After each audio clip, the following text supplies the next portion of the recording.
afternoon, Ridge Records fans everywhere. Welcome to the Week 6 recap video for 2022 season. We're a little delayed this week. I had some stuff come up on my normal production evening and got pushed. So here we are on a Friday. We did have Thursday night's games already, but we're going to ignore those and pretend like they didn't happen, utilizing the magic of the internet. So all that being said, without further ado, let's get right into Week 6 results. Before we go any further, however, we need to start with the disclaimer.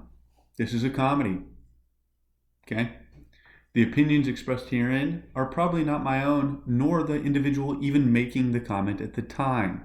If you are my employer, a future employer, a previous employer, a neighbor, a friend, a coworker, someone I know, nobody I know, and you're offended by this, stop watching, okay? If you're easily offended, if you need safe places, if you consider yourself to be a snowflake or someone that the world gives a shit about, this video is not for you. We're here to talk trash, sometimes say intelligent things, and talk about fantasy football. So again, if you find yourself offended by this, it's a comedy. Get over it. All right, we're going to get this fast and furious because I live my life a quarter of a mile at a time. We're already late. And I got a really good comment from the league leader, Avoid the Noid, you're going to want to stick around and listen to. So, and Week 6 sucked for me. So, Week 6 results. The media fell to the roster baiters 90 to 94 points. Again, left points on the bench that would have won me the game. That seems to be my signature move this season. But I digress. Suckaditka lost to Dynasty Reimagined. God bless. How does that happen? 84 to 103 points. Nut and Butt Sacks put up the league high for the week after putting up the league low last week. 123.72 points, avoiding a gender reassignment surgery. Ginger Unicorn put up 104 points. Jags came out of nowhere to defeat Devontae's Inferno. 106 to the league low for the week. A miserable, embarrassing, bad, don't open your garage door, 54.02 points. Avoid the Noid spanked Social Justice Warrior, putting a back-to-back win against the Woke Squad, 122 to 85 points. And in the game of the week that didn't turn out to be much of a game at all, but a surprise victory by the Booty Lickers, 111 to Missing My Young Hoes 93. Ouch, that's gotta hurt. But it does kind of invalidate all the bitching about the trade, doesn't it? You decide. All right, that leaves our standings with the Avoid the Noid still at the top in first place at 5-1. The Booty Lickers also at 5-1 in second. Suckadick in third. Missing My Young Ho climbs to fourth. Social Justice Warrior falls to fifth. Gender Unicorn sticks around in the winner's bracket to finish out sixth place. Roster baiters in the media swap spots for seventh and eighth. Jags in ninth. The Nut and Butt Sacks and Dynasty Reimagined swapperoo climbing one and falling one, and Devontae's Inferno still at 0-6 in the caboose position. Going to be there for a while, it looks like. So, best of luck. We do have a comment from that team owner this week, however. Yeah, take that for what it's worth. All right, Week 7 matchups. We got the media against Jags, Devontae's Inferno against Suckaditka, Social Justice Warrior against the Gender Unicorn. We're calling that the game of the week. Yeah, we are. Not that it matters, but those two going up against each other, you got to wonder who First Mom's rooting for. Nut Butt Sacks goes up against Missing My Young Ho.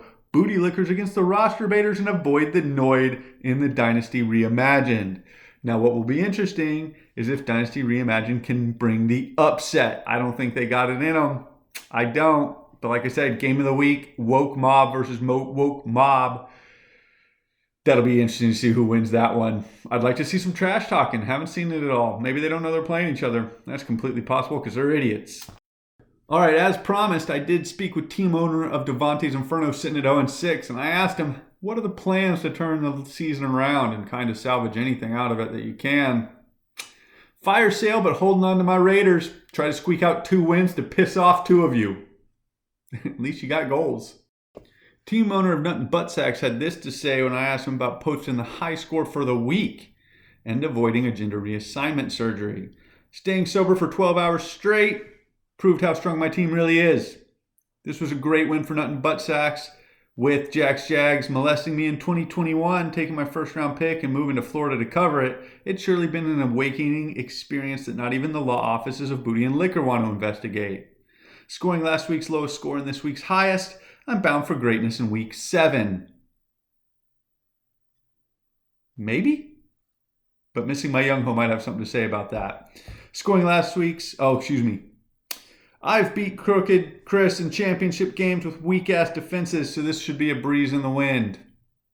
There you go.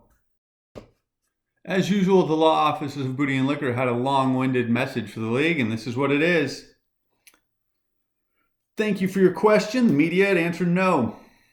This hard-earned victory does not reflect any more favorably towards the trade.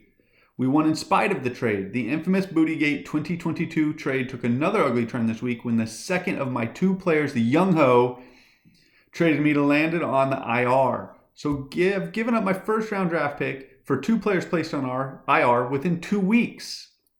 Yahoo Analytics has one fatal flaw. Their algorithm cannot account for the crooked karma that is mounting against the Young Ho. You may recall we were predicted to lose all week and even after the 1 p.m. games. Then, after Hollywood went down in 4 p.m. game, the crooked karma and projections shifted. We won in spite of Crooked Chris's diabolical attempts to derail our season. The prophecy is in the tact. That doesn't make grammatical sense. I'm also obligated to point out that the unethical commissioner welcomed me to the losers bracket after the loss of Hollywood to season-ending injury. A quick fact check will confirm the following. I am in second place. Fact check true. At 5-1, fact check true.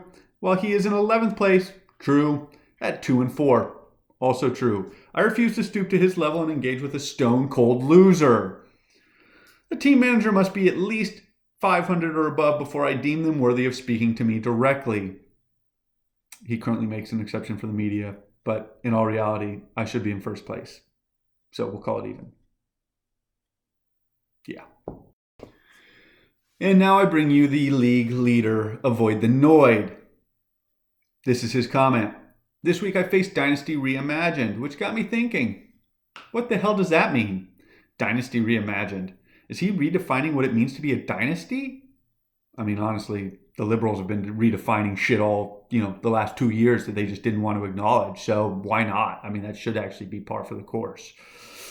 After doing some research, I've determined that our commissioner has applied his snowflake logic to all other aspects of his life. For example, this is what he calls a draft board reimagined. Fantasy football record book reimagined.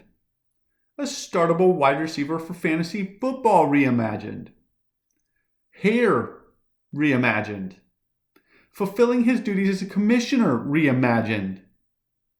His abs reimagined.